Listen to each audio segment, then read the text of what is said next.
Selamat siang, Assalamualaikum warahmatullahi wabarakatuh, rekan-rekan peserta Policy Fest di sesi resiliensi sistem pendidikan Indonesia sebelum, selama, dan pasca pandemi. Ya, di sesi ini kita akan ngobrol bersama 3 orang panelis dari 3 pihak yang berbeda, sehingga kita bisa mendapatkan pemahaman yang utuh tentang apa yang terjadi pada sistem pendidikan kita, baik sebelum, selama, maupun pasca pandemi. Yang pertama, yang pertama di sini ada, manggilnya apa Bapak ya? Mas Nino Anindito Aditomo, Kepala BSKP, Kementerian Pendidikan, Kebudayaan, Riset, dan Teknologi Republik Indonesia, yang akan memberikan masukan pada kita tentang apa yang sudah, apa yang akan dilakukan oleh pemerintah terkait pandemi. Yang kedua itu ada peneliti, yang kedua ada dari, ini panggilannya agak susah, Florisa Ayu Tresnatri, atau kita nanti akan panggil lebih akrab aja dengan Mbak Ica, yang mewakili Semeru, sebuah lembaga riset yang banyak melakukan riset baik sebelum maupun selama pandemi. Ini juga kita bisa melihat bagaimana sudut pandang yang berbeda, gitu ya. Tadi kalau dari Mas Nino dari sudut pandang pemerintah, ini dari lembaga riset yang akan memberikan pada kita data dan temuan-temuan riset yang nggak tahu apakah mungkin sama atau berbeda dengan apa yang disampaikan oleh pemerintah. Dan narasumber ketiga kita adalah Bu Titis Kartikawati. Bu Titis guru sekolah dasar di Sanggau, Kalimantan Barat. Bu Titis ini kalau main akan lebih dekat ke Malaysia daripada ke Indonesia, ke Pontianak ya Bu ya. Ya, lebih dekat ke Malaysia dibandingkan ke Pontianak. Jadi teman-teman kebayang ya bagaimana apa yang dihadapi oleh Bu Titis selama pandemi ini, atau juga mungkin juga sebelum pandemi. Nah, teman-teman, saya sudah lempar di polling, ada 2 polling, dan ini temuannya menarik. Saya belum update yang terakhir, tapi 10 menit yang lalu saya sudah update.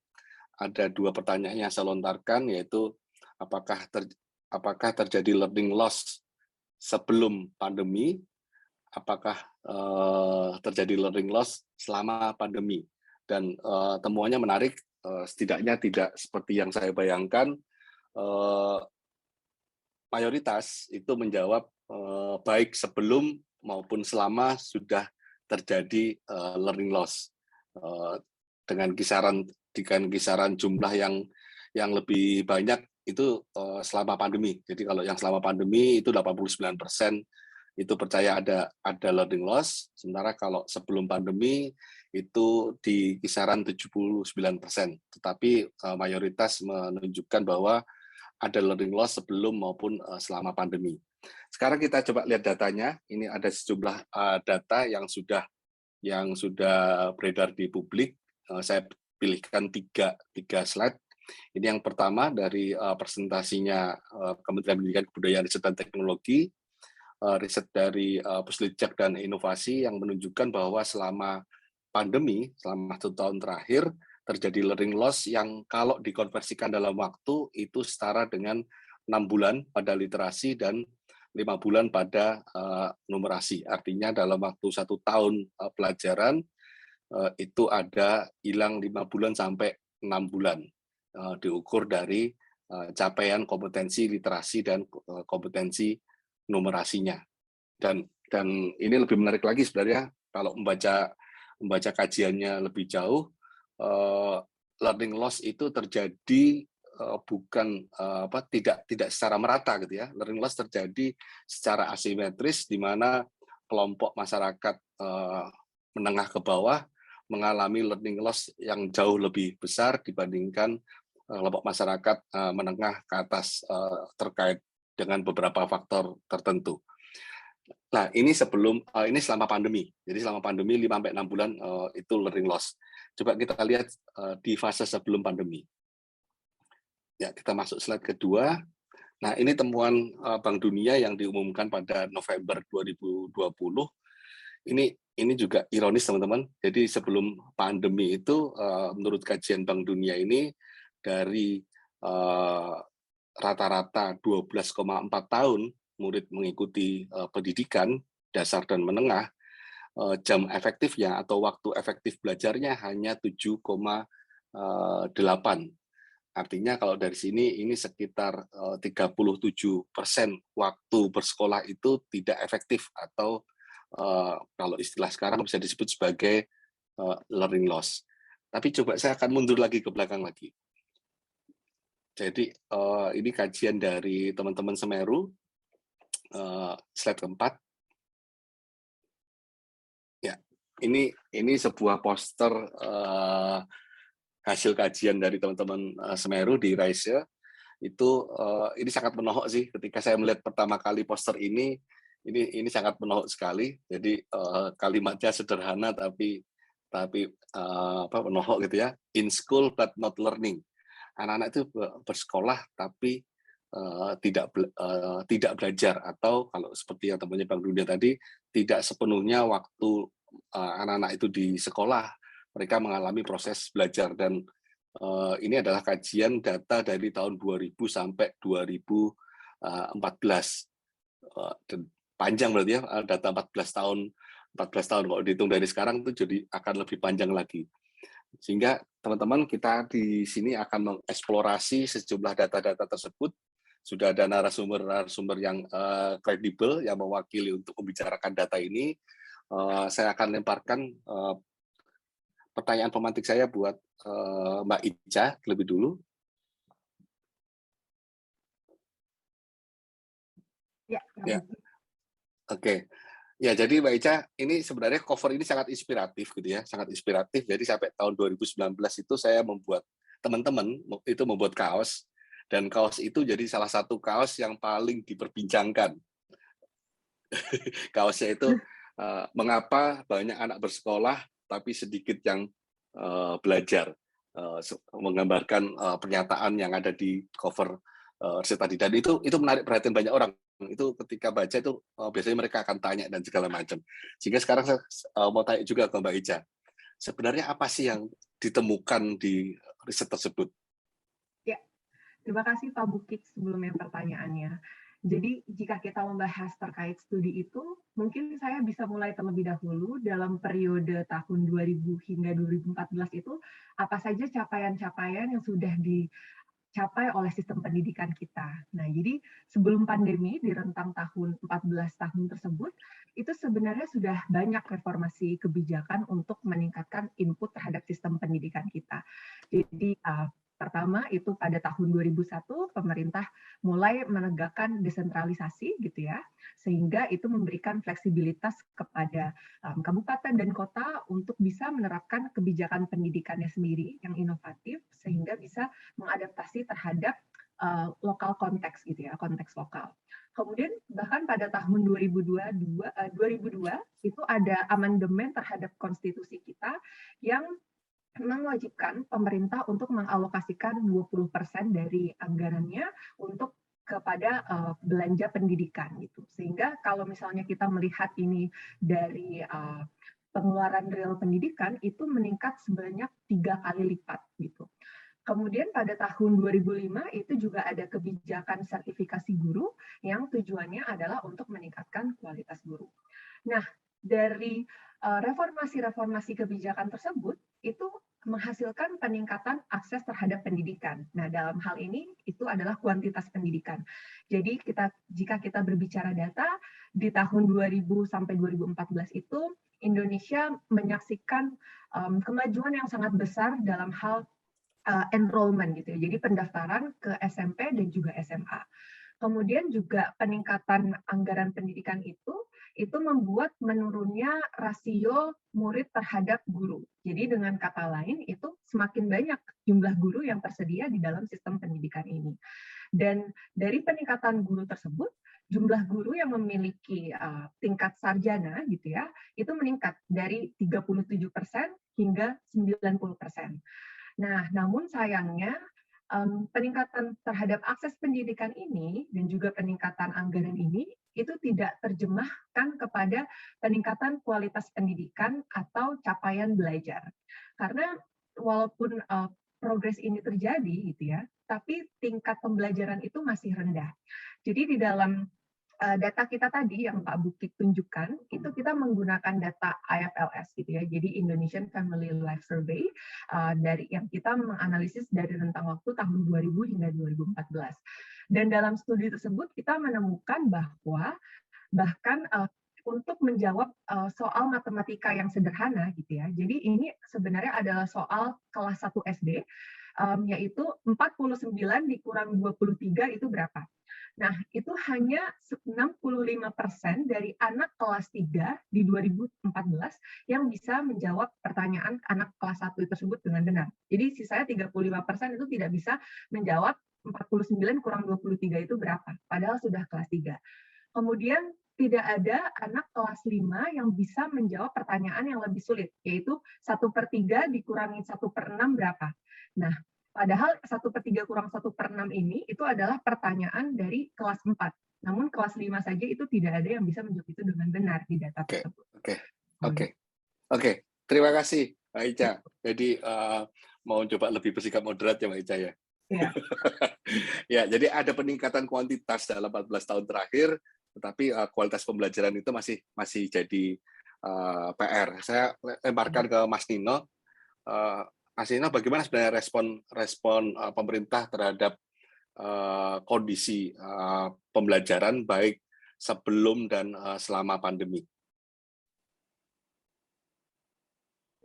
Oke, terima kasih Mas Bukit. Selamat pagi menjelang siang. Assalamualaikum warahmatullahi wabarakatuh. Bapak Ibu semuanya, Bu Titis, Bu Ica, Mas Bukit, teman-teman Think Policy. Terima kasih atas undangannya. Pertama-tama, ini kesempatan yang bagus untuk satu, berbagi tentang apa yang sudah dilakukan pemerintah ya, dan cita-cita kita ke depannya. Tapi yang kedua juga belajar dari teman-teman yang melakukan penelitian secara independen dari Semeru misalnya, dan dari lapangan, dari guru-guru yang ada di garda depan seperti Bu Titis. Jadi terima kasih atas kesempatannya. Kalau pertanyaannya apa yang sudah dilakukan dan akan dilakukan pemerintah, ya sudah banyak. Dan mungkin saya mulai dulu dari fakta bahwa kita bicara tentang learning loss, itu adalah salah satu hikmah tersembunyi dari pandemi ya. Sekarang semua bicara tentang learning. Ya, learning loss, tapi learning. Gitu. Bukan... access loss ya? Betul. Bicaranya tentang pembelajaran gitu sekarang. Bukan tentang akses semata-mata, bukan tentang sarana-prasarana saja, atau tentang prestasi-prestasi lomba, olimpiade gitu ya. Tapi tentang kualitas belajar. Pembelajaran yang seharusnya dialami oleh semua siswa yang ada di sekolah kita. Bahwa perlu pandemi dalam skala yang kolosal, ya memang disayangkan. Tadi riset-riset yang sudah ditunjukkan, termasuk dari Semeru, dari RISE, tapi banyak riset yang lain juga yang dari PISA, dari TIMSS, dari AKSI, data ujian nasional sendiri, itu menunjukkan bahwa kita sudah mengalami krisis belajar sejak lama. Dan kalau indikasi yang disampaikan Bu Ica tadi itu benar, kualitas belajar kita sedikit menurun gitu ya. Ini konsisten dengan data PISA dari tahun 2000-an sampai 2018, prestasi kita justru sedikit menurun, meskipun signifikan atau tidaknya itu mungkin bisa diperdebatkan. Tapi yang jelas tidak naik kualitasnya, meskipun aksesnya naik. Ya, tapi better late than never, lebih baik terlambat daripada tidak sama sekali. Kesadaran tentang pentingnya belajar ini bisa menjadi momentum untuk mengubah orientasi kebijakan pendidikan kita ke arah perbaikan kualitas, ke arah perbaikan kualitas sekolah sebagai lingkungan belajar. Gitu ya. Kabar buruknya adalah bahwa yang disampaikan Mas Bukit tadi, learning loss ini tidak simetris. Ini terjadinya jauh lebih parah pada mereka yang berasal dari keluarga rentan, Dan ini bukan rocket science ya, ini sangat-sangat logis saja, implikasi logis dari ketimbangan sosial ekonomi kita selama ini. Kalau satu gadget digunakan oleh 4 kakak beradik di rumah, gimana caranya mau belajar gitu ya, kalau nggak ada akses internet di rumah.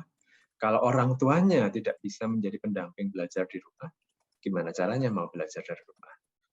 Jadi learning loss ini sangat parah terjadinya pada mereka yang justru paling rentan. Dan karena itu ini bisa menjadi bom waktu. Kalau ini tidak kita mitigasi dengan serius, kalau tidak kita jadikan momentum untuk memperbaiki satu kualitas, tapi yang kedua juga keadilan akses pada pengalaman belajar yang berkualitas, 5-10 tahun lagi kita akan mengalami masalah sosial yang serius, lebih serius lagi. Karena itu pemerintah sudah melakukan beberapa hal ya, sebagian bersifat band-aid, pertolongan pertama untuk mengatasi pandemi, misalnya BOS bantuan operasional sekolah itu segera kita buat lebih fleksibel sehingga bisa digunakan untuk keperluan COVID. Kebutuhan sekolah berbeda-beda, karena itu regulasi tentang BOS-nya kita juga buat lebih fleksibel. Juga besaran dana BOS-nya itu dibuat lebih bervariasi. Tidak lagi seragam. Tahun 2020 masih seragam. Semua sekolah mendapatkan besaran satuan BOS per kepala, per anak yang sama. Doesn't make sense karena kebutuhan sekolah berbeda-beda. Sekarang itu sudah diperbaiki. Tidak lagi seragam. Tapi menjadi lebih besar untuk sekolah-sekolah di daerah terpencil. Tahun ini dibandingkan tahun 2020 ya, ada 370 lebih kota kabupaten yang sekolahnya mendapatkan peningkatan dana BOS. Rata-rata peningkatan 12-13%. Di daerah 3T, bahkan kenaikannya bisa 40%, 50%, 100% lebih tahun 2021 dibandingkan tahun lalu. Kemudian ada bantuan kuota internet, sudah menjangkau 35 juta guru dan siswa. Vaksinasi, prioritas untuk guru dan tenaga kependidikan, PTM terbatas juga menjadi respon emergency bagi sekolah kita agar bisa melayani anak-anak secepatnya kembali ke sekolah. Kurikulum darurat, kita memangkas 50% dari konten kurikulum 2013. Kita susun juga modul literasi numerasi untuk menerapkan kurikulum darurat itu. Ini mendorong guru untuk fokus pada pemulihan belajar yang paling mendasar, literasi dan numerasi. Dan impact-nya luar biasa. Data yang kita punya menunjukkan bahwa sekolah yang menggunakan kurikulum yang disederhanakan, kurikulum darurat tadi, itu learning loss yang terjadi bisa berkurang 80%. Jadi pengurangan dampak pandemi itu sampai dengan 80%. Ya, dibandingkan sekolah-sekolah yang tetap menggunakan kurikulum 2013 yang kontennya memang sangat ambisius, sangat banyak. Dan berita bagusnya adalah dampak positif tadi itu jauh lebih terasa pada mereka yang paling rentan yang saya sebutkan tadi. Selain mention 2 hal saja. Kebijakan sistemik yang bukan emergency response, ada kurikulum prototipe. Kita sedang menyusun kurikulum baru untuk memulihkan pembelajaran, tapi mengubah orientasi secara sistemik juga, dan asesmen nasional ya, yang mengubah orientasi sistem pendidikan kita ke arah kualitas. Oke, saya berhenti. Oke. Ada problem sosial, ada 2 penanganan, penanganan darurat dan penanganan sistemik. Nah, tapi sebelum kita ngomong lebih lanjut soal riset dan kebijakan, saya akan mengajak teman-teman untuk ke lapangan dulu. Tapi sebelum itu, teman-teman, buat para rekan-rekan yang mengikuti sesi ini bisa mengajukan pertanyaan di kolom Q&A di UVA. Di situ sudah ada 2 pertanyaan di situ. Buat teman-teman yang lain mau mengajukan pertanyaan silahkan dituliskan di situ karena pertanyaan yang terpilih akan diajukan ke narasumber kita. Oke, sebelumnya sekarang kita akan ke Bu Titis. Bu Titis, tentu pandemi itu pasti jadi tantangan. Semua orang itu anggap itu sebagai tantangan. Bagaimana respon Bu Titis ketika terjadi pembelajaran jarak jauh, ketika pembelajaran tatap muka tidak bisa dilakukan? Baik, terima kasih. Sebelumnya, Assalamualaikum warahmatullahi wabarakatuh. Pak Buki, Pak Nino, Kak Ica, dan para peserta pada pagi hari ini ya, pagi menjelang siang ke siang ini. Sebelumnya terima kasih atas kesempatan yang diberikan kepada saya. Kalau boleh bercerita Pak Buki, sebenarnya saya pribadi, kebetulan saya guru SD ya. Guru SD biasanya mengajar sebagai guru kelas dan mengajar secara tematik. Jadi semua mata pelajaran itu harus disampaikan dalam satu tema gitu, dalam satu pembelajaran. Nah, pada awal pandemi itu terus terang kami sangat bingung. Di lapangan itu sangat bingung menyesuaikan antara, kami masih menggunakan kurikulum 13 waktu itu ya. Pakai 13 yang harus secara tema, kemudian jamnya juga harus penuh gitu ya. Kalau di kurikulum 13 itu satu hari itu bisa mencapai 6 JP ya, 6 jam pertemuannya itu. Nah, ketika PJJ kami lakukan menggunakan WA waktu itu pertama sekali PJJ saya menggunakan WA itu tidak sampai. Jadi kadang-kadang satu hari itu kami hanya bisa mengajarkan satu mata pelajaran. Padahal tuntutan di kurikulum itu harus beberapa mata pelajaran yang dikemas dalam satu tema tersebut gitu. Nah, ini mengakali guru-guru ini yang agak repot. Akhirnya terjadi ini gimana gitu. Akhirnya udahlah kita jalan aja, kalau bisa satu mata pelajaran ya enggak apa-apa gitu. Yang penting satu hari itu harus ada ngajar gitu. Nah, ketika kami melakukan itu, ternyata memang respon guru, kemudian karena guru-guru juga bingung, akhirnya mereka hanya ngasih tugas gitu, sekedar kasih LKS, kemudian anak-anak menjawab. Anak-anak juga udah pintar pakai Google gitu, jadi jawabannya sama semuanya gitu. Itu bahkan di Sanggo juga seperti itu ya Bu ya? Iya. Jadi seperti itu yang di dalam kota ya Pak ya. Kalau yang di daerah itu lebih parah lagi karena mereka menggunakan luringnya itu 1 minggu sekali. Bayangkan saja Pak, dalam misalkan 1 minggu yang begitu padat jam harusnya ngajar itu dipangkas hanya 1 hari sekali guru mengajar.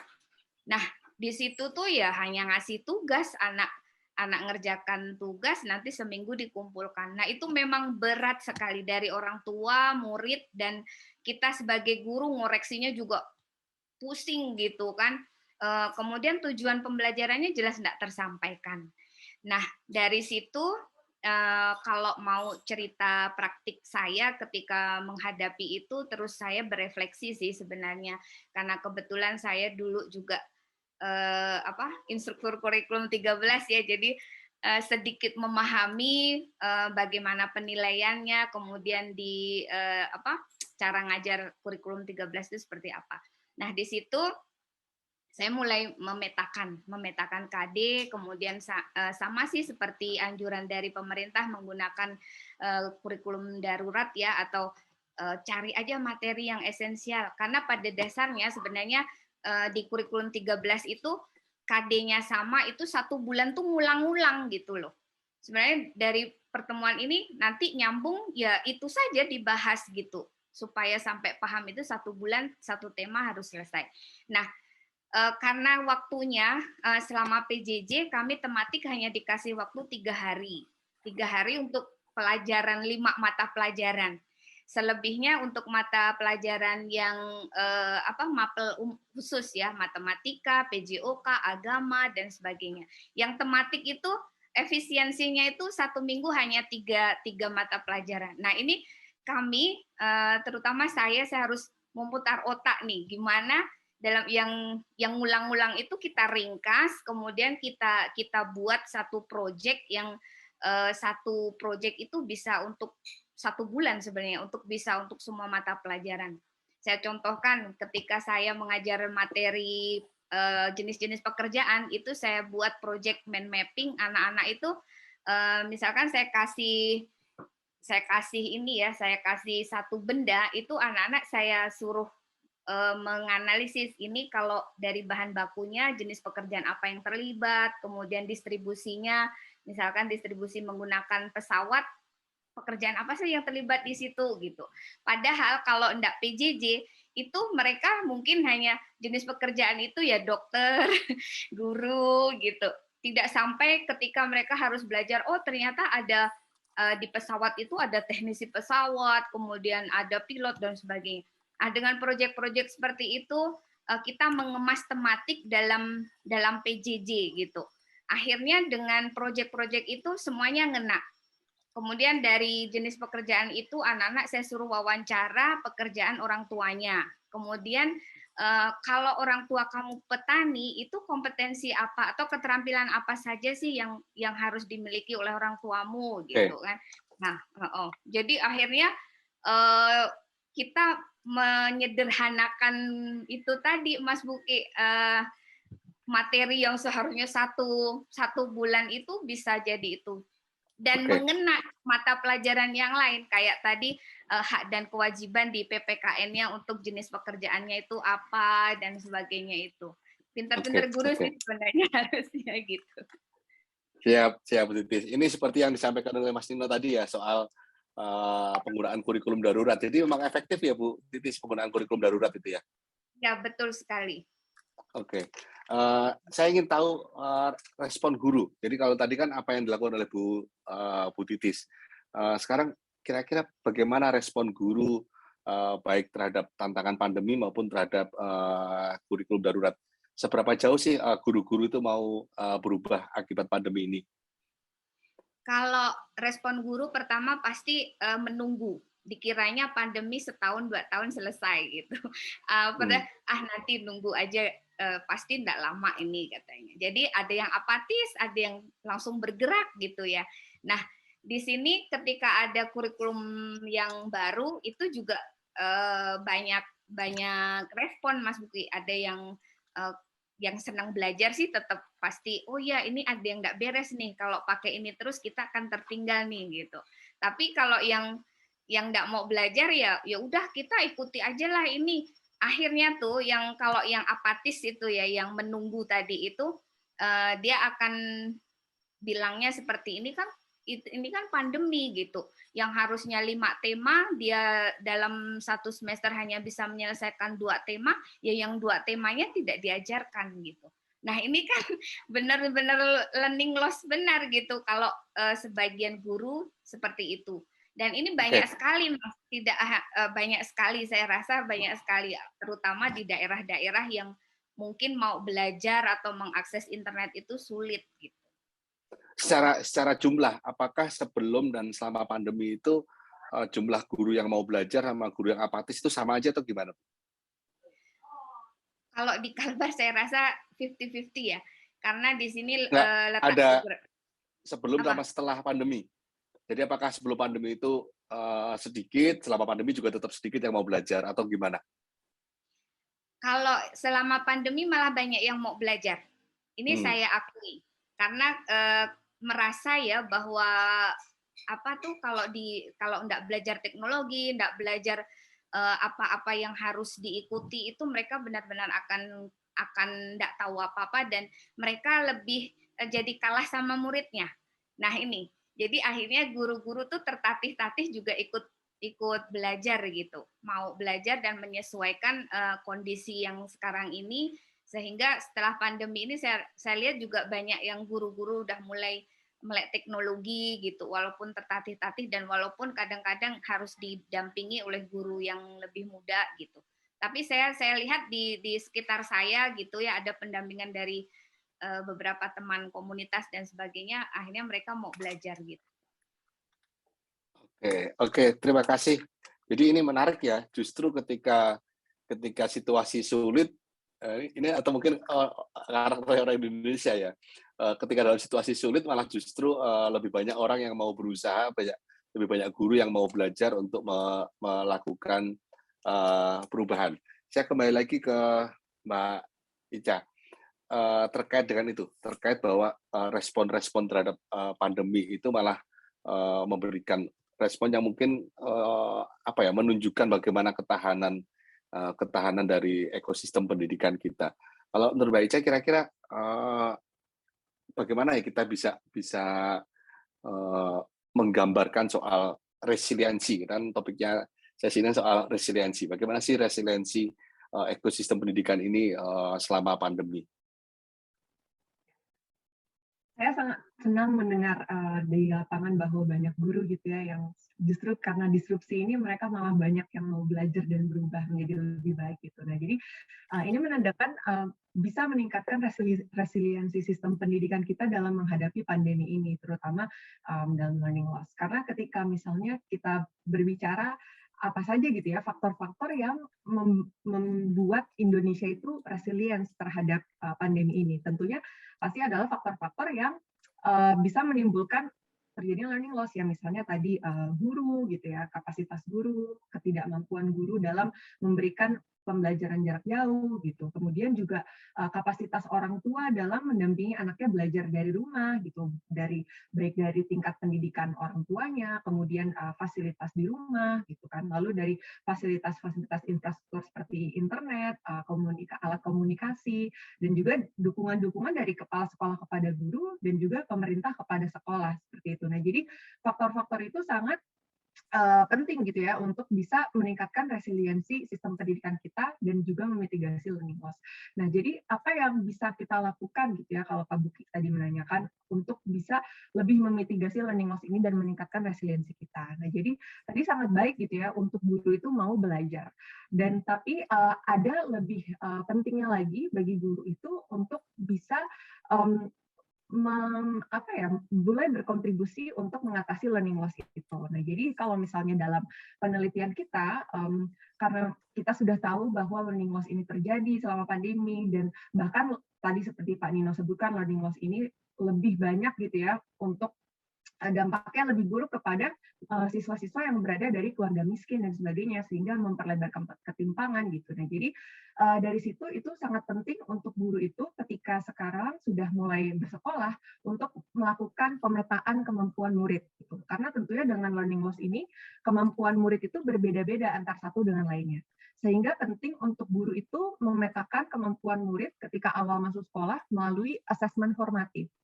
Nah, nanti dari hasil asesmen formatif ini dapat sebaiknya digunakan oleh guru untuk bisa mengelompokkan anak-anak sesuai dengan kemampuan awalnya. Nah, kemudian dari sini itu sebaiknya guru ini tidak lagi mengajarkan secara satu arah gitu, misalnya satu cara kepada seluruh murid. Nah, karena kan sekarang kondisinya kemampuan murid itu berbeda-beda. Jadi sebaiknya guru ini mengajarkan murid sesuai dengan kebutuhan dan kemampuan belajar murid. Jadi di masing-masing kelompok ini sebaiknya guru mengajarkan namanya pengajaran terdiferensiasi gitu. Jadi sesuai dengan apa masing-masing kelompok ini, apa yang masih belum mereka pahami, apa yang sudah mereka pahami, seperti itu. Nah, jadi bisa saja guru ini mengelompokkan murid kepada misalnya murid dengan kelompok kemampuan yang di bawah, lalu menengah, kemudian yang tinggi, seperti itu. Nah, jadi nanti ketika setelah misalnya 2 minggu setelah melakukan pengajaran terdiferensiasi berbeda-beda kepada masing-masing kelompok itu, lalu nanti diases ulang, dinilai ulang seperti itu melalui asesmen sumatif untuk mengetahui apakah masing-masing murid di kelompok ini ada perkembangan belajar seperti itu. Nah, jadi itu penting Pak Bukit untuk bisa mengatasi learning loss ini. Oke, jadi lebih pada faktor guru gitu ya untuk membangun resiliensi pendidikan kita. Saya ke Mas Nino, ini sekaligus juga ada pertanyaan dari audiens dari Diana Afifah soal apa sebenarnya indikator resiliensi, apa sih? Jadi kalau kita melakukan pemulihan pembelajaran, ya saya coba kaitkan dengan pemulihan pembelajaran. Pemulihan pembelajaran itu kan pulih itu kan nanti, gitu ya. Tapi menuju pemulihan itu kan perlu ada kondisi-kondisi atau mungkin kalau di sini istilahnya adalah indikator resiliensi pendidikan kita. Kira-kira apa indikator yang penting untuk dicapai atau dipantau selama pemulihan pembelajaran?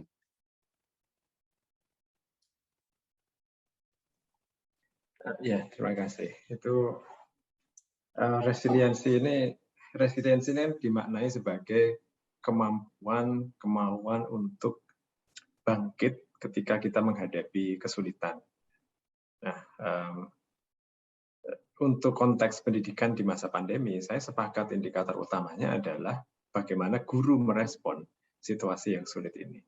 Dan salah satu indikator yang kita miliki, ini meskipun tidak sistematis dan meskipun tidak representatif secara nasional, itu adalah akses guru terhadap pelatihan-pelatihan yang disediakan oleh Kemendikbudristek. Skala dari pelatihan yang disediakan, skala partisipasi ya, pada masa pandemi ini sungguh luar biasa. Jadi platform guru berbagi dan belajar yang dibuat oleh GTK, Kemendikbudristek, itu sudah diakses kalau tidak salah 2 juta guru lebih. Ada satu modul pelatihan itu yang bahkan sudah diikuti oleh lebih dari 1,5 juta guru. 1,5 juta, bayangkan. Dalam waktu kurang dari 1 tahun. Gitu. Ini skala pelatihan, partisipasi pelatihan yang tidak pernah terbayangkan sebelumnya, ya, sebelum pandemi. Dan ini match dengan cerita-cerita dari lapangan seperti disampaikan Bu Titis tadi, guru-guru meskipun mungkin sebagian apatis, sebagian menunggu di awal-awal gitu, tapi melihat kenyataan bahwa pandemi ini sepertinya akan berlangsung lama dan ya kalau tidak berubah ya apa yang rugi adalah anak-anak gitu ya. Dan ini mendorong guru untuk melakukan refleksi dan perbaikan-perbaikan pembelajaran.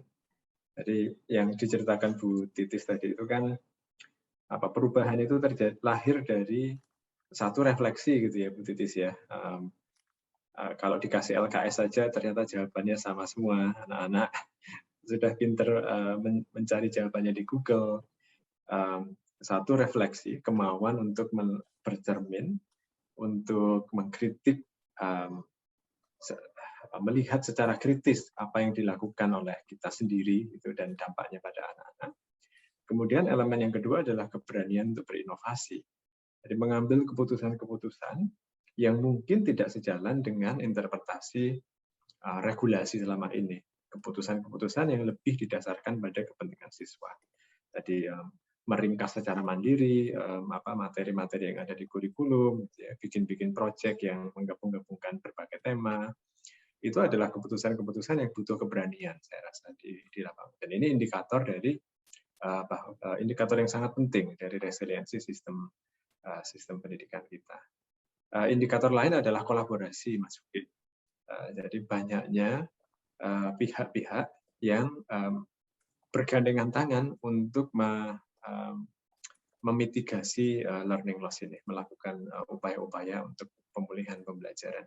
Kita di pemerintah itu sangat bersyukur bahwa banyak sekali pihak yang datang untuk menawarkan bantuan, untuk berdialog, berdiskusi, apa yang bisa kami bantu pemerintah gitu ya, untuk bersama-sama mengatasi dampak pandemi ini terhadap pembelajaran. Nah, ini juga indikator resiliensi dan secara kuantitatif kalau teman-teman tahu ada riset dari lembaga yang namanya Legatum, ya, Legatum Institute. Mereka menerbitkan Prosperity Index selama beberapa tahun terakhir dan indikator-indikatornya itu mulai dari pemerintahan, hukum, keamanan, kesehatan, pendidikan sampai social capital, modal sosial. Kita buruk di semua indikator kecuali modal sosial. Di modal sosial ini penyusunnya adalah kemauan untuk berbagi, kemauan untuk berkolaborasi untuk mengatasi masalah sosial dan itu kita ranking 5 se-Asia Pasifik gitu, mengalahkan banyak sekali negara-negara maju. Nah, ini memang modal yang sangat kuat bagi kita untuk disinergikan, didaya gunakan untuk menghadapi pandemi. Jadi kita mungkin tidak banyak resource gitu ya secara ekonomi, tetapi kita punya modal sosial yang luar biasa dan itu adalah modal yang luar biasa penting untuk kita kapitalisasi, kita manfaatkan untuk bersama-sama keluar dari pandemi dan bahkan melejitkan diri, melakukan lompatan dari yang keadaan kita sebelum pandemi.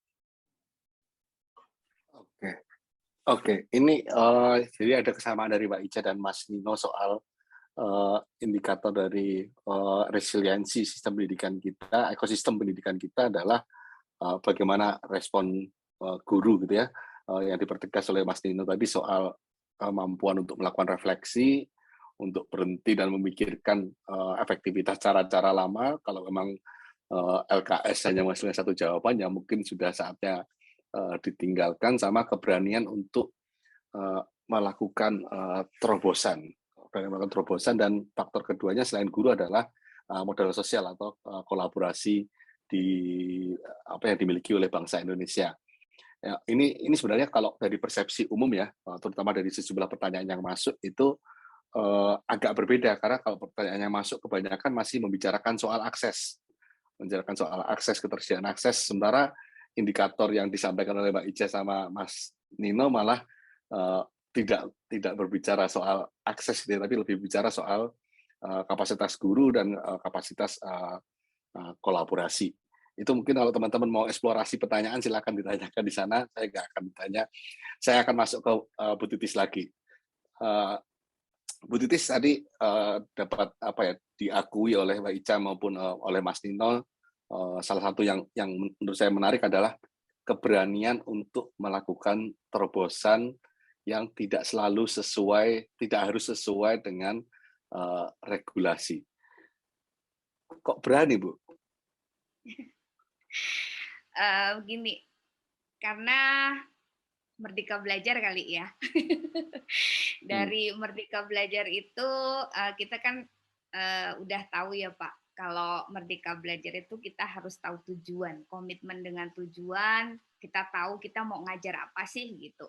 Nah dari situ ada banyak cara, jadi tidak harus lurus gitu. Sebenarnya banyak cara. Tapi kalau yang lurus itu ada lubangnya, masa kita mau lurus lagi? Jatuh dong kita ke lubang yang ke situ lagi. Nah, jadi kalau kita mau merdeka itu sebenarnya ya banyak cara yang bisa kita gunakan. Salah satu tadi yaitu harus berani keluar dari buku pegangan guru gitu ya. Selama ini kan guru-guru udah punya primbon tuh pakai pegangan guru, jadi harus ngikut terus, kalau enggak dia merasa berdosa, aduh belum tersampaikan gitu. Padahal kalau kita mau melihat itu sebenarnya mereka materinya itu berulang-ulang dan bisa kita buat proyek-proyek seperti itu tadi, proyek kolaborasi dengan mata pelajaran yang lain, kemudian dan itu tuh sebenarnya begitu saya kasih proyek itu malah muridnya juga merdeka belajar gitu. Saya contohkan ya, waktu itu saya suruh buat komik. Jadi anak yang suka menggambar dengan komik dengan krayon, dia tetap pakai krayon. Nah, anak-anak selama pandemi ini kan pegangannya HP ya. Jadi mereka tuh lebih pintar dari gurunya. Jadi kita juga kasih kesempatan merdeka untuk muridnya supaya mereka mengembangkan itu.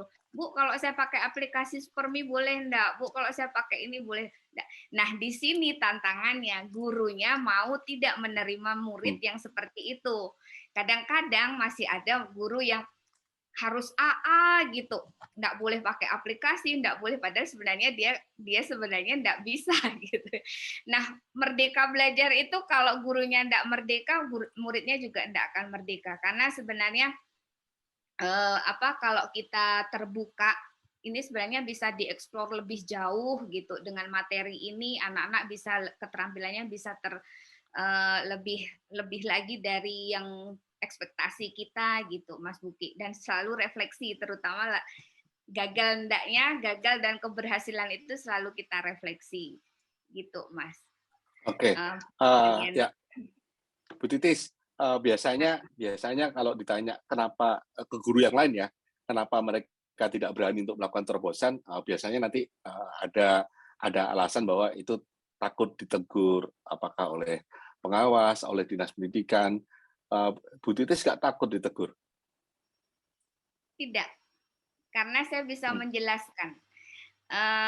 Kalau kita sekedar copy paste pasti tidak bisa menjelaskan. Ya, jadi kalau benar-benar kita pelajari, kita tidak akan takut, karena memang sebenarnya hal esensial itu bisa kita modifikasi gitu. Ada banyak cara kok menuju Jakarta, misalkan harus lewat jalur selatan atau jalur utara gitu, tidak harus utara saja gitu. Jadi kalau kita ditegur misalkan ya dengan bahasa yang sopan, ya kita jelaskan aja. ke kepala sekolah bahwa sekarang kan memang tuntutannya tidak harus pengetahuan aja gitu. Jadi segala sesuatu itu bisa dimodifikasi, dipelajari, kemudian kita buat terobosan baru gitu. Kalau saya tidak takut karena saya bisa menjelaskan. Oke, bisa menjelaskan. Oke, terima kasih Ibu Titi. Saya langsung nyambung ke pertanyaan dari audiens ya. Dari Dan bukti, Mas, dan bukti. Lupa tadi. Bisa menjelaskan dan kita bisa buktikan dengan karya-karya siswa. Nah, itu. Seperti apa itu Bu karya-karya siswa? Bukannya yang diminta oleh dinas biasanya nilai angka ya? Enggak, Pak, karena saya selalu pamerkan. Jadi kalau selama pandemi bisa secara virtual saya pamerkan. Kalau pas bisa bertemu, sekarang kebetulan ada PTPE, pertemuan terbatas itu kita pamerkan di depan kelas gitu. Ya karyanya macam-macam, sampai kemarin ada yang buat truk aja pakai foto saya karena ngefans sama gurunya. Nah itu karya-karya seperti itu, scrapbook, kemudian dari produk-produk bahan-bahan yang bekas pakai itu bisa dijadikan proyek, dan itu tuh semuanya tuh ngena dengan mata pelajaran yang sedang dipelajari gitu. Jadi kalau ada yang nanya, wah aneh-aneh gitu, tapi buktinya nih keren-keren murid saya gitu, kenapa kita harus takut? Oke, saya langsung sambungkan dengan pertanyaan dari audiens Bu Titis. Tadi kan Bu Titis juga sebenarnya sudah menunjukkan praktek pembelajaran terdiferensiasi karena mendorong muridnya untuk merdeka. Tapi ini ada pertanyaan dari Nadia Fairuza Azhara. Bukannya dengan pembelajaran seperti itu justru malah menambah beban kerja guru ya Bu Titis ya? Kalau dilihat ribetnya iya.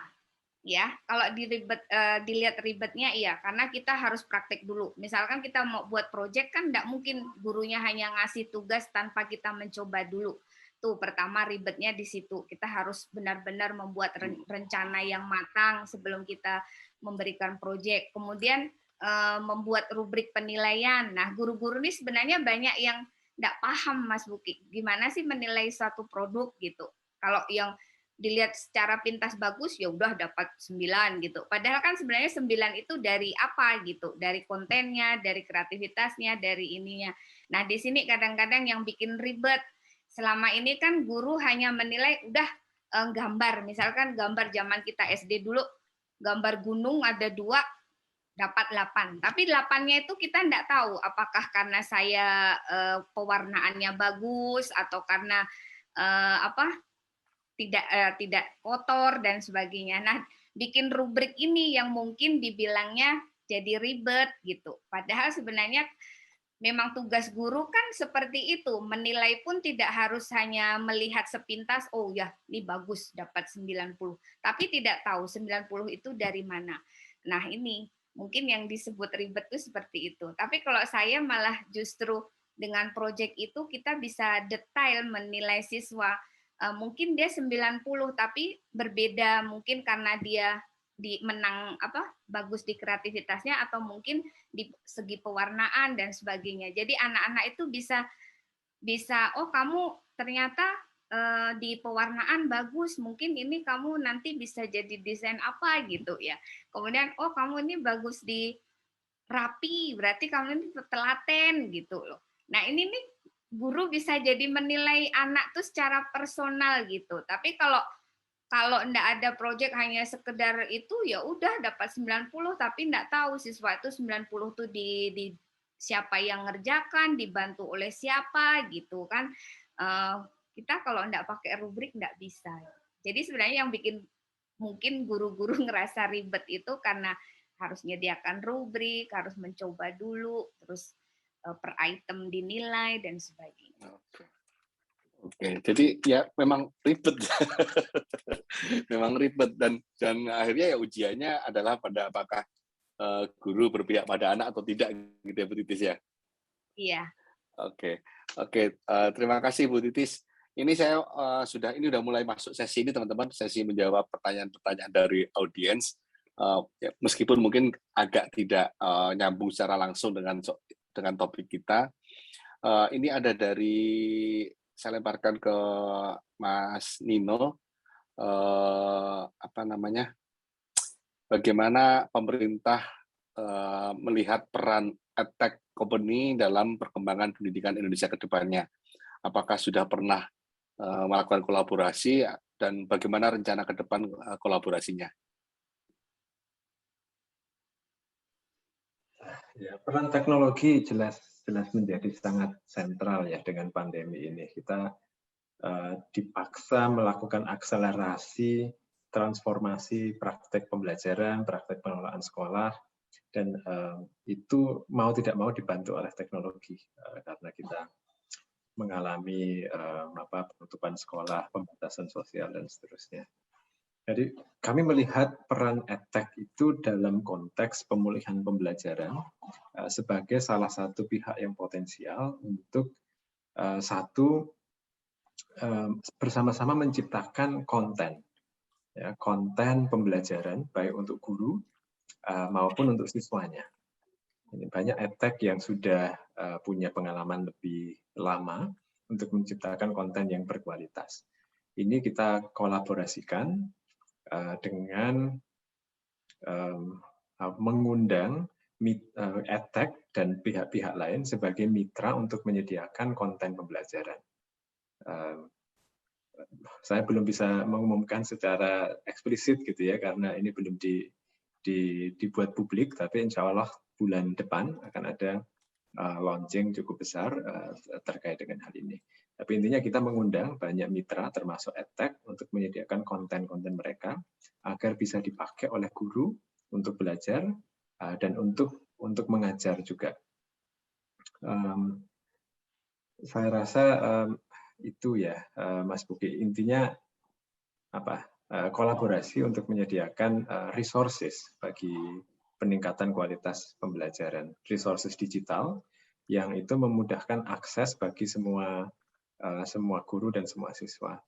Tadi Mas Buki sempat mengkontraskan antara jawaban saya dan Mbak Ica gitu ya dengan persepsi publik tentang akses, tapi sebenarnya itu saling berkaitan. Pelatihan online yang tadi saya ceritakan di platform Guru Berbagi dan Belajar itu memerdekakan akses juga.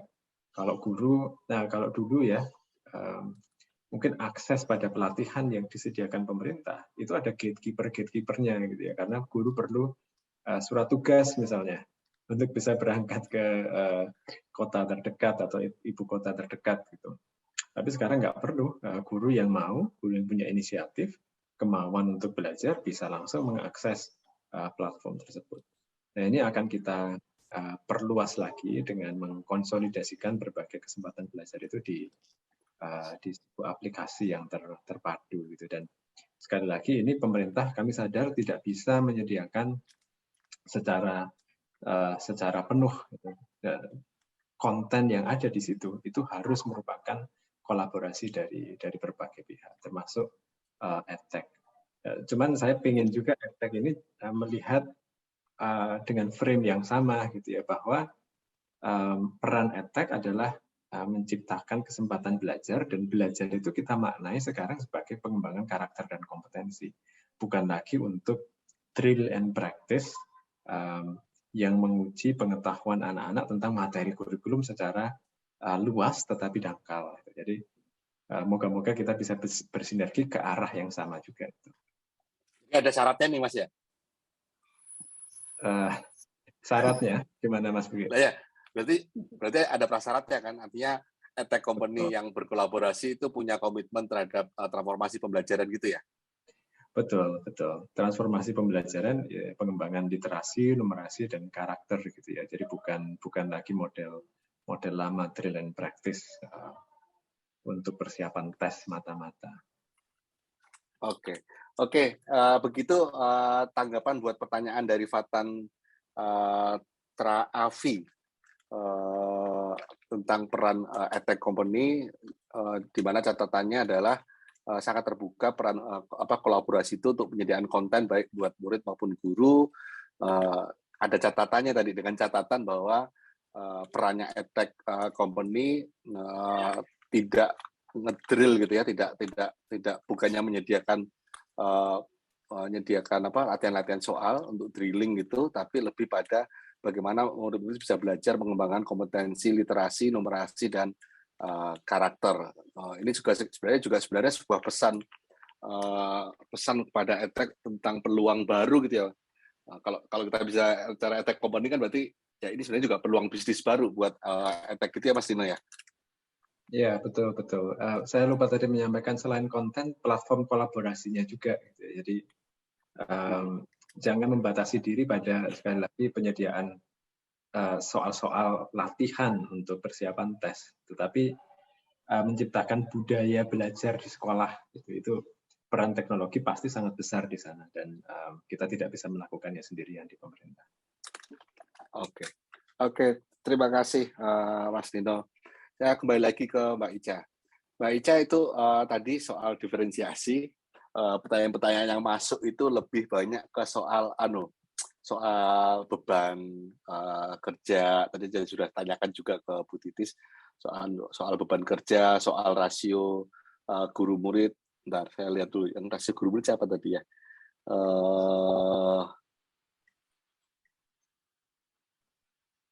Ya, yang dari beban tadi dari Nadia, terus soal rasio guru dan murid itu dari Muhammad Akbar. Nah, kira-kira apa sih yang perlu dilakukan oleh pemerintah atau apa kebijakan yang perlu diambil untuk agar memungkinkan guru tidak terbebani dan lebih realistis untuk menjalankan pembelajaran terdiferensiasi? Ya, terima kasih Pak Bukit dan pertanyaannya dari audience. Jadi sebenarnya apa yang sudah dilakukan pemerintah sekarang itu sudah turut berkontribusi untuk mengurangi beban guru untuk bisa lebih fokus dalam melakukan pengajaran terdiferensiasi. Nah, jadi sebenarnya hambatan utama untuk guru melakukan pengajaran terdiferensiasi itu tentunya adalah beban kurikulum gitu ya. Target kurikulum yang sebelumnya itu sangat besar. Nah, jadi kalau misalnya pengajaran terdiferensiasi, tentunya pasti guru harus melakukan praktek-praktek seperti yang tadi Bu Titis dan guru-guru lainnya lakukan di sekolah Bu Titis gitu kan. Jadi harus keluar dari standar kurikulum dan kebutuhan-kebutuhan yang formal gitu. Nah, jadi apa yang dilakukan pemerintah sekarang dengan membuat kurikulum darurat dan juga kedepannya saya dengar ya dari Pak Nino bahwa akan ada kurikulum adaptasi lagi ke depannya yang semakin memerdekakan guru, itu tentunya pasti menunjang guru untuk bisa lebih fokus melakukan pengajaran terdiferensiasi gitu. Jadi sebenarnya itu sih Pak Bukit. Jadi kuncinya adalah memang tidak membebankan guru dengan target-target kurikulum yang ambisius dan banyak gitu. Jadi lebih fokus kepada memang mengajarkan yang lagi gitu. Karena kalau misal pengajaran terdiferensiasi ini misalnya ketika assessment diagnostik ditemukan bahwa anak ini misal kelas 3 SD gitu. Tapi dia diberikan pertanyaan kelas 1 SD, dia masih belum bisa menjawab. Nah, otomatis guru ini memang harus lagi mengajarkan materi anak kelas 1 itu kepada anak kelas 3 SD ini gitu. Jadi kan memang harus tidak bisa gitu ya terbebani oleh target kurikulum yang banyak seperti itu, Pak. Oke. Jadi soal target kurikulum dan mungkin ini nggak tahu teman-teman audiens seberapa jauh pemahamannya tentang target kurikulum, karena kalau sejauh yang saya tahu soal kurikulum, soal yang lebih spesifik tentang pendidikan yang terkait dengan kualitas pembelajaran, itu biasanya yang tahu lebih pada orang tua gitu ya, lebih pada orang tua yang merasakan langsung bagaimana mereka mendampingi anak-anaknya untuk belajar mencapai target kurikulum tersebut. Dan memang tidak hanya dari sisi guru, dari sisi orang tua pun sebenarnya juga ada banyak keluhan. Tapi pertanyaannya seperti ini sih. Ini juga sebenarnya mau lompat lebih jauh lagi ya Mbak Ica ya. Sebenarnya bagaimana sih kita itu bisa memvalidasi gitu ya, memvalidasi tinggi rendahnya target, relevansi kurikulum yang ditawarkan oleh pemerintah gitu ya. Apakah ini sudah pas, apakah ini sudah relevan, itu kira-kira apa yang bisa dilakukan oleh teman-teman audiens untuk melakukan proses validasi tersebut? Ya, Kalau menurut saya pribadi gitu ya, dan juga dari pengalaman saya ketika menimba pendidikan sebelumnya gitu ya. Jadi menurut saya kurikulum yang baik itu adalah kurikulum yang bisa memberikan ruang gerak kepada siswa untuk bisa benar-benar menikmati indahnya mengimba pengetahuan dan juga untuk bisa mengaplikasikan ilmu kompetensi dasar yang sedang diberikan oleh guru gitu. Nah, jadi misalnya ketika saya berbicara ketika saya masih SMP, SMA, saya merasa itu target kurikulum itu sangat banyak karena jatuhnya saya itu benar-benar dijejeli misalnya biologi, fisika, kimia, matematika, banyak sekali materi, tapi yang hanya sebatas teori gitu. Tidak sempat untuk benar-benar praktik dan bisa mendalami satu topik itu benar-benar dalamnya itu seperti apa, tidak bisa gitu. Jadi ketika misalnya kita mengkaitkan topik itu dengan misalnya masalah realita di kehidupan nyata, itu kita sulit seperti itu. Nah, jadi menurut saya kurikulum yang baik itu adalah kurikulum yang mungkin bahasannya itu sedikit saja gitu ya misalnya, tapi memang yang esensial gitu ya. Memang sekarang pemerintah Indonesia Kemdikbud memang menggenjotkan itu. Jadi materinya ini sedikit saja, tapi memang materi yang esensial yang kira-kira dibutuhkan untuk bisa sambung dengan kehidupan nyata dan dibutuhkan untuk bisa memahami materi-materi di jenjang kelas sesudah-sesudahnya gitu. Nah, jadi seperti itu iya Pak. Jadi harus lebih banyak praktik seperti itu dan pendalaman dari satu materi itu saja. Dan bisa dari kegiatan-kegiatan inovatif seperti Bu Titis tadi, banyak praktik-praktik prakarya dan sebagainya dalam satu tema itu. Oke, jadi kalau kembali lagi tadi, apa yang bisa dilakukan oleh audiens untuk memvalidasi selain melakukan riset ya. Kalau riset kan tentu butuh usaha yang lebih butuh intens gitu ya. Tapi setidaknya apa yang bisa dilakukan tadi seperti disampaikan oleh Mbak Ica, ngecek ke muridnya, ngecek ke anaknya, ngecek ke ponaannya, apakah mereka menikmati indahnya belajar atau tidak gitu ya, atau justru malah menderita belajar. Kalau ditemukan menderita belajar berarti protes ke Mas Nino gitu ya. Mas ini ternyata masih berat ini. Iya, karena mungkin kalau misalnya bisa sharing gitu ya, misalnya kalau kita bicara pelajaran sejarah gitu, kalau di kurikulum ketika saya masih sekolah itu cenderung ujiannya, ini juga mungkin asesmen penting ya disesuaikan. Jadi ujiannya itu misalnya benar-benar textbook gitu, misal tanggal berapa, ini apa, misal PPKI apa gitu kan. Jadi ketika belajar tuh kita nggak enjoy, kita tuh jadi deg-degan, aduh harus ngapalin ini gitu kan. Nah sedangkan ketika misalnya saat saya menimpa S2 di Australia, saya berbicara gitu ya dengan teman saya yang Australian citizen, itu ketika mereka belajar sejarah itu aplikatif gitu. Jadi tidak teori, tapi soal ujiannya itu adalah misalnya dari apa yang sudah kalian pelajari, jadi apa nih yang kira-kira harus kalian lakukan agar apa yang terjadi sebelum Perang Dunia I misalnya itu tidak terjadi lagi di masa depan gitu kan. Jadi dengan itu kita belajar jadi paham dan kita bisa mengaplikasikan seperti itu kan ke kehidupan nyata. Jadi semacam itu Pak Buki. Oke, terima kasih Mbak Ica. Jadi teman-teman audiens, ini cara sederhana gitu ya, cara sederhana untuk mengetahui apakah kurikulumnya pas atau masih terlalu berat, apakah relevan atau tidak. Tadi bisa cek ke ponaan, ke anak, ke saudara atau ke siapapun anak-anak di sekitar kita untuk melihat apakah mereka menikmati indahnya belajar atau menderita belajar. Karena seringkali juga ada pandangan seperti ini. Seringkali nanti saya akan konfirmasi ke Bu Titis maupun Mas Dino. Karena seringkali juga ada pandangan seperti ini. Kalau anak-anak itu mengeluh tentang proses belajarnya, itu bukannya kita berempati melihat mereka itu menderita belajar, tapi seringkali kita menganggap bahwa ini manja, ini sedikit ngeluh. Aku dulu loh jauh lebih menderita daripada kamu, baik-baik saja. Sekarang kamu baru sedikit aja sudah mengeluh, sudah manja.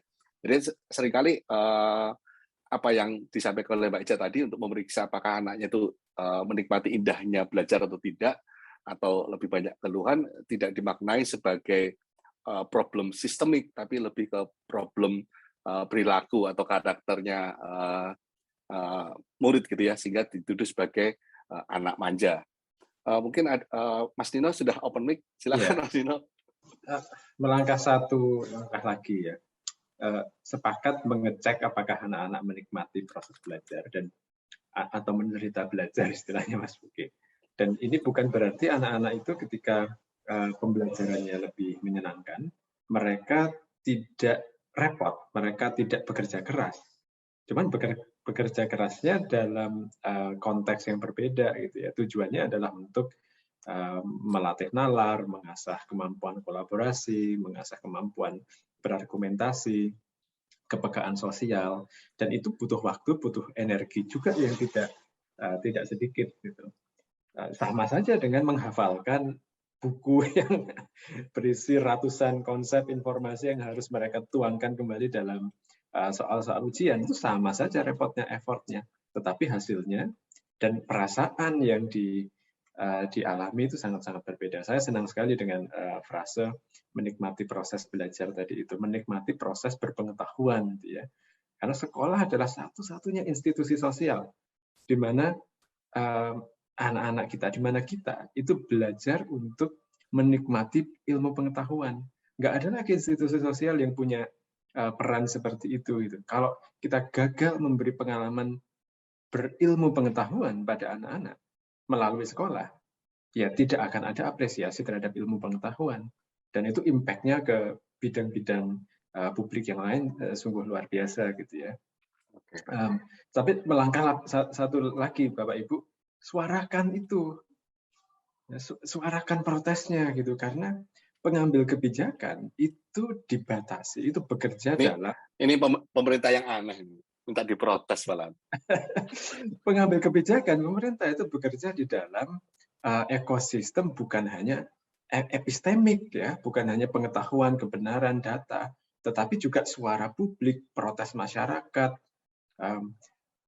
Setiap materi yang ada di dalam buku teks, di dalam kurikulum, itu ada karena ada advokatnya. Jadi ada alasannya kenapa materi-materi itu ada di dalam kurikulum, karena diadvokasikan oleh kelompok-kelompok tertentu. Jadi menghilangkan materi itu bukan perkara simpel. Tidak sesederhana kita tahu bahwa harusnya materi esensial, pangkas saja 50%. Ya. Pasti ada yang protes nanti. Mereka yang tadinya senang dengan materi itu ada di dalam buku, di dalam kurikulum, pasti akan protes. Jadi suara orang tua, yang missing ya selama ini adalah suara orang tua dan terutama suara murid di dalam kebijakan tentang kurikulum dan pembelajaran. Karena itu suarakan Bapak dan Ibu. Ya, kalau pemerintah tidak mendengar protes-protes dari perspektif anak dan orang tua, ya akan sulit bagi kami di pemerintah untuk mengadvokasikan atau membuat kebijakan yang berpihak pada anak dan pada orang tua. Oke, terima kasih Mas Nino. Jadi lebih clear lagi ya bahwa belajar yang bermakna, yang menikmati indahnya belajar itu bukan berarti menjadi lebih ringan, lebih banyak rebahan gitu, enggak juga gitu ya. Ya ternyata untuk menikmati indahnya belajar itu juga sebuah usaha kerja keras, tetapi arahnya berbeda gitu ya. Kalau arahnya di masa lalu lebih pada menghafal atau menguasai latihan soal, sekarang lebih melakukan sesuatu yang sifatnya terkait dengan kompetensi, berargumentasi, berkomunikasi, menyelesaikan persoalan nyata, kepekaan sosial dan segala macam. Yang kedua soal menyuarakan suara. Jadi teman-teman audiens, ditunggu teman-teman audiens protesnya. Ini makanya ini aneh banget ini pemerintah minta diprotes. Ditunggu protesnya untuk menyuarakan, terutama tadi yang hilang adalah suara orang tua dan suara murid. Jadi kalau teman-teman juga punya inisiatif pendidikan, bisa didorong juga, dikonsolidasikan untuk menyalurkan, menguatkan suara orang tua maupun suara murid-murid agar lebih terdengar di pemangku kebijakan di kementerian. Ya, saya kembali, waktunya udah habis sebenarnya, tapi aku pengen ngasih satu lagi ke Bu Titis. Bu Titis, tadi Mas Dino sudah ngomong bahwa pembelajaran yang bermakna itu kan tidak menjadi lebih sederhana, bukan jadi tidak repot lagi gitu ya, bahkan justru jadi lebih repot. Dan saya yakin sesuatu yang repot itu pasti banyak yang protes. Nah, bagaimana caranya Bu Titis itu menghadapi orang tua yang mungkin merasa bertambah repot dengan sejumlah proyek yang dilakukan oleh Bu Titis? Saya ajak kolaborasinya itu yang menyenangkan. Misalkan gini ya, kalau tadi tuh Kak Ica kan cerita tentang sejarah suruh ngafalin ya. Kok saya praktekkan begini. waktu itu anak-anak saya tanya, udah makan belum gitu. Padahal saya sebenarnya mau ngajarkan tentang asal-usul kenapa Belanda sama Jepang itu menjajah Indonesia gitu. Nah, ternyata ada saya udah Bu, makannya makan mie gitu. Nah, lalu saya tanya, sekarang coba di foto komposisi dari mie itu apa? Nah, ternyata di situ tuh ada merica, ada bawang dan sebagainya. Nah, dari situ saya mulai masuk nih. Kalian tahu enggak itu merica itu harganya berapa kalau di tempat kita? Karena ternyata di Sanggau itu selain sawit dan karet, banyak orang tua juga menanam merica. Nah, dari situ saya kasih tahu nih 1 kilonya 100.000. Kalau satu hari ibu kamu itu metik itu dapat 1 on aja udah 10.000 dapatnya gitu. Kalau kamu bantu mereka itu sebenarnya kamu bisa nyelengin uang jajan 10.000 gitu. Nah kemudian dari situ wah ternyata mahal ya Bu ya. Kalau saya bisa nyelengin gini saya bisa kaya dong gitu. Akhirnya dia ada rasa mau bantu orang tuanya karena ternyata itu mahal. Nah dari situ saya berlanjut nih. Nah kenapa ya dan sahang kalau kami nyebutnya sahang ya merica itu tidak hidup di Inggris, tidak hidup di Belanda, tidak hidup di ini. Nah dari situ kita masuk ke sejarahnya. Jadi mereka itu datang ke Indonesia mencari kehangatan untuk dimasak dan sebagainya. Kalau musim dingin dan cerita-cerita gitu akhirnya ketemulah nih. Saya tuh sebenarnya mau ngajarin sejarah datangnya penjajah ke Indonesia melalui rempah-rempah tersebut gitu. Saya kaitkan dengan merica yang mereka tanam. Kemudian proyeknya itu anak-anak saya suruh bongkar dapur ibunya. Ayo sama ibunya tanya rempah-rempah apa saja yang ada di situ gitu kan. Catat. Kemudian belanja dong sama ibunya berapa harga rempah-rempah di sekitar. Nah, ini ke IPS-nya kan, ke ekonomi. Sebenarnya kalau tadi komposisi dalam mie itu udah masuk ke numerasi, literasi numerasi gitu kan, membaca komposisi. Oke. Jadi dengan begitu Mas, dia sebenarnya tidak pernah mengupas bawang, anak-anaknya tidak pernah numbuk itu. Dengan proyek itu akhirnya ayo masak, bikin resep baru dengan rempah-rempah sama ibunya jadi senang. Wah Bu, ternyata anak saya jadi mau nih bantu ngupas bawang, jadi mau nih nyiramin itu tanaman yang di depan rumah itu sahangnya gitu. Jadi kalau sebenarnya Mas Buki, kalau kita bisa mengaitkan dengan kontekstual sehari-hari, dengan sebenarnya itu belajar sejarah itu penjajahan gitu. Tapi kita desain supaya semuanya nyaman, mereka merasa tidak belajar, ya. Maksudnya gini, tidak harus ngapain kenapa Jepang masuk ke Indonesia gitu, enggak. Nah, gitu. Prosesnya seperti itu. Jadi nggak ada yang protes sih kalau dengan saya. Oke. Terima kasih Bu Titi. Jadi pembelajarannya juga selain diferensiasi juga kontekstual ya, bahkan kontekstualnya sampai sekecil rumah tangga gitu ya. Karena kan ini isu-isunya udah isu-isu rumah tangga, bukan hanya konteks daerah tapi juga konteks rumah tangga, sehingga orang tua juga merasa relevan, merasa melihat langsung perubahan perilaku anak-anaknya dalam pembelajaran gitu ya Bu Titis ya. Oke. Terima kasih, ini sudah didapat pesan dari panitia untuk mulai closing statement. Teman-teman, kita udah panjang lebar membicarakan mulai dari sebelum, selama, dan pasca pandemi. Untuk ngomong resiliensi ekosistem pendidikan kita, ada sejumlah hal menarik di sini. Saya ingin teman-teman closing statement, tapi tidak semata-mata merangkum yang tadi, tapi juga bicara ke depan. Jadi kira-kira apa sih yang bisa dilakukan oleh kelas menengah Indonesia, oleh audiens untuk memperkuat resiliensi ekosistem pendidikan kita? Mungkin mulai dari Mbak Ica dulu. Kelas menengah ya Pak? Ya, audiens kita. Oke. Untuk adik-adik, Bapak Ibu sekalian, Mas Mbak, mungkin kalau untuk kedepannya kita sebagai masyarakat gitu ya, kita bisa membantu juga gitu loh untuk sistem pendidikan Indonesia yang sekarang kondisinya sedang genting karena pandemi ini. Karena misalnya kalau kita lihat dari studi-studi negara-negara berkembang lain gitu ya, misalnya di Afrika, Bangladesh gitu ya, yang dimana itu bisa dibilang negara masih miskin gitu ya, tapi di situ ada bukti dari studi di mana mereka itu bisa memitigasi learning loss, bisa mencegah terjadinya learning loss ketika pandemi ini karena ada kontribusi dari masyarakat gitu. Jadi masyarakat berupa pelajar, mereka itu berkontribusi sebagai volunteers. Nah, jadi mereka sebagai relawan, mereka itu nanti dilatih oleh suatu NGO tertentu dan kemudian nanti ikut turut menelpon orang tua untuk menjelaskan terkait materi-materi seperti itu. Jadi ini membantu orang tua dan murid belajar dari rumah, dan ternyata dari hasil studi ini dengan adanya partisipasi aktif dari masyarakat lain itu ada learning gains selama pandemi ini gitu. Nah, mungkin terakhir Pak, pesan dari saya, jadi emang penting banget ya, tadi saya setuju banget dengan enjoy knowledge, tapi yang paling penting itu adalah karena ke depan itu yang penting itu adalah critical thinking ya, dalam ketika bekerja gitu, itu bukan lagi menghafal, karena sekarang semua itu sudah ada Google, tapi yang penting itu adalah kemampuan kita berpikir kritis untuk bisa menyerap dan menseleksi informasi mana yang benar, mana yang tidak, dan mensintesisnya menjadi suatu kesimpulan yang baru gitu ya. Jadi tadi saya sangat mengapresiasi dengan cara Bu Titis yang dimana katanya untuk mencapai satu tujuan itu banyak cara loh kayak gitu.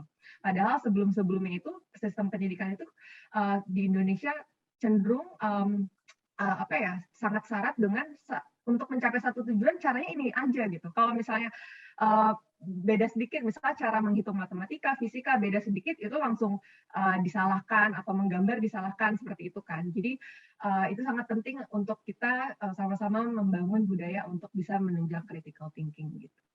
Nah, Oke, ya menarik. Jadi kelas menengah juga bisa mengkonsolidasikan sumber daya untuk menguatkan orang tua gitu ya. Tadi kalau saya menguatkan orang tua, menguatkan proses pembelajaran murid, dan ini saya pikir penting ini karena tadi seperti yang Mas Nino, modal sosial itu jadi salah satu aset penting kita untuk mengatasi learning loss selama pandemi ini. Oke, berikutnya Bu Titis. Bu Titis mungkin bisa lebih ke para guru, Bu Titis. Apa sih yang ingin disampaikan ke para guru untuk bisa memperkuat resiliensi ekosistem pendidikan kita? Kalau saya untuk para guru ya kita harus sebagai guru itu harus adaptif, kemudian harus tetap belajar. Kalau enggak belajar, gimana muridnya mau belajar gitu? Gurunya aja enggak mau belajar. Tanpa belajar kita akan ketinggalan. Nah, selain itu juga harus berdaya. Menurut saya berdaya itu sangat penting. Jangan hanya mengeluh dapat protes dari orang tua, mengeluh dapat baru dengar mau ada kurikulum prototipe udah mengeluh. Nah, jadi untuk guru-guru mari sama-sama kita saling berkolaborasi. Kalau ada keluhan, keresahan, ayo kita bicarakan sama-sama. Mari kita sama-sama belajar, tetap adaptif dan tetap berdaya. Itu aja, Mas Buki. Oke.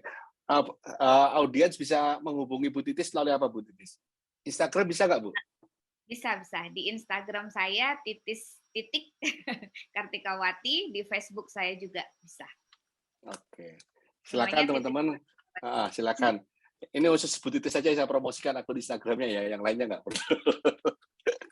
Oke, terima kasih Bu Titis. Mas Nino silakan, apa yang bisa dilakukan oleh kelas menengah untuk memperkuat resiliensi ekosistem pendidikan kita? Ya, tapi saya tetap akan promosi akun Instagram meskipun nggak diminta. Selain mengkonsolidasikan resources sumber daya yang disampaikan Mbak Ica tadi, mengkonsolidasikan visi. Jadi pandemi ini seperti saya sampaikan tadi adalah kesempatan untuk merefleksikan ulang dan mereimajinasi, membayangkan ulang sistem pendidikan kita itu tujuannya mengarah kemana. Ya, kesepakatan kontrak sosial tentang visi pendidikan ini saya kira sangat-sangat penting untuk kita bangun bersama. dan yang digagas oleh pemerintah di bawah tajuk Merdeka Belajar. Tajuknya sebenarnya tidak penting gitu ya, tapi substansinya adalah mari kita membayangkan ulang pendidikan ini bisa benar-benar berorientasi kepada kepentingan dan kebutuhan anak-anak. Itu yang utama di atas segala-gala yang lainnya, di atas kepentingan aktor-aktor yang lainnya. Kepentingan dan kebutuhan anak-anak inilah yang harus kita prioritaskan. Jadi desain kebijakan, instrumen-instrumen kebijakan itu kriteria keberhasilan utamanya adalah apakah mereka melayani kepentingan dan kebutuhan anak-anak. Dan apa itu kepentingan kebutuhan anak-anak? Ya, satu, mereka memiliki akar identitas yang kuat, yang kokoh, sehingga mereka menghadapi perubahan itu tidak gampang terombang-ambing. Dan yang kedua, mereka memiliki sayap untuk terbang, untuk meraih masa depannya dalam konteks global, konteks perubahan teknologi sosial ekonomi yang tidak terbayangkan oleh kita sebelumnya. Karena itu pendidikan yang harus membekali mereka dengan dua hal itu, akar identitas dan sayap berupa kompetensi-kompetensi yang diperlukan untuk menghadapi masa depan, critical thinking, kolaborasi, kreativitas, bukan hafalan-hafalan konten gitu ya, bukan nilai-nilai tes yang tinggi. Itu Mas Bukit, konsolidasi visi kontrak sosial yang baru. Wah, ini menantang. Ini ide teman-teman, kalau ada yang membuat konferensi atau membuat pertemuan atau kegiatan, ini ada usulan menarik dari Mas Nino, konsolidasi visi pendidikan Indonesia ya untuk kontrak sosial tentang pendidikan masa depan Indonesia gitu ya. Karena ini sangat penting karena visi itu kan tentu akan mempengaruhi bagaimana kita bertindak, termasuk bagaimana kita berbisnis kaitannya dengan EdTech tadi. Dengan visi yang baru ini kita punya kesamaan pandang sehingga bisa memperkuat resiliensi ekosistem pendidikan kita. Terima kasih Mbak Ica, Bu Titis, Mas Nino. Kita sudah di penghujung acara, sisa 2 menit. Aku diminta nyimpulkan ya, tapi nggak perlu nyimpulkan ya. Oke, nyimpulkan ringkas saja. Jadi teman-teman,